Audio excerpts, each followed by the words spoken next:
বাংলাদেশের ইতিহাসে কোটা সংস্কার আন্দোলনকে কেন্দ্র করে 2024 সালের 19 জুলাই অন্যতম এক রক্তক্ষয়ী ও সহিংস দিন হিসেবে অতিবাহিত হয়। দেশ জুড়ে চলমান তীব্র সংঘাতপূর্ণ পরিস্থিতির নিয়ন্ত্রণে আনতে সরকার সারা দেশে সর্বাত্মক কারফিউ জারি করতে বাধ্য হয়েছিল।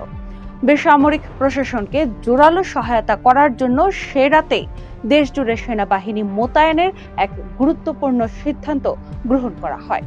আন্দোলন দমন করতে আইন শৃঙ্খলা রক্ষাকারী বাহিনী ও সরকার দলীয় কর্মীদের সাথে আন্দোলনকারীদের দেশব্যাপী এক তীব্র সংঘর্ষ বাধে। বিভিন্ন গণমাধ্যমের তথ্য অনুযায়ী এই একটি দিনেই দেশের বিভিন্ন প্রান্তে বহু মানুষের প্রাণহানি ঘটে এবং হাজার হাজার মানুষ আহত হন। রাজধানীর আকাশসীমায় হেলিকপ্টার উড্ডয়ন করে পরিস্থিতি নিয়ন্ত্রণের চেষ্টা চালানো হয় এবং সেখান থেকে গুলি বর্ষণের অভিযোগও ওঠে। ক্ষুব্ধ জনতা বিভিন্ন স্থানে ক্ষিপ্ত হয়ে মেট্রো রেল স্টেশন, বিআরটিএ কার্যালয় ও পুলিশ বক্সের মতো বেশ কিছু সরকারি স্থাপনায় অগ্নিসংযোগ করে।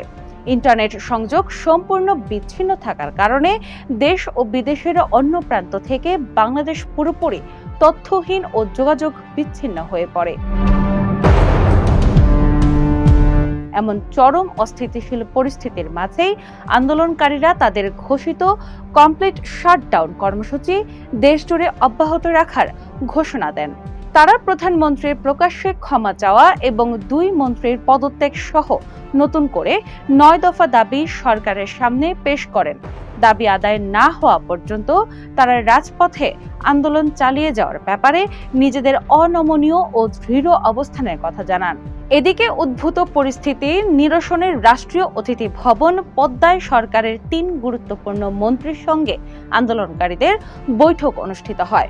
সেখানে বৈষম্য বিরোধী ছাত্র আন্দোলনের সমন্বয়ক সার্জিস আলম, হাসনাত আব্দুল্লাহ ও হাসিব আল ইসলাম 8 দফা দাবি তুলে ধরেন।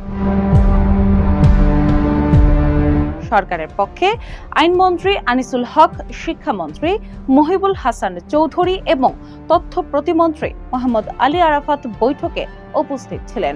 এদিনই নরসিংদী জেলার কারাগারের প্রধান ফটক ভেঙে শত শত কয়েদি পালিয়ে যাওয়ার এক নজিরবিহীন ও চাঞ্চল্যকর ঘটনা ঘটে। উত্তেজিত জনতা সেই কারাগারে অগ্নিসংযোগ করার পাশাপাশি সেখান থেকে বিপুল পরিমাণ আগ্নেয়াস্ত্র ও গুলি লুট করে নিয়ে যায়। পলাতক কয়েদিদের মধ্যে নিষিদ্ধ ঘোষিত জঙ্গি সংগঠন আনসারুল্লাহ বাংলা টিম ও জেএমবির বেশ কয়েকজন সক্রিয় সদস্যও অন্তর্ভুক্ত ছিল। স্বাধীনতা পরবর্তী বাংলাদেশের ইতিহাসে জুলাই মাসের এই বিশেষ দিনটিকে অন্যতম এক বড় রাজনৈতিক ও সামাজিক পালাবদলের মুহূর্ত বলা যায়।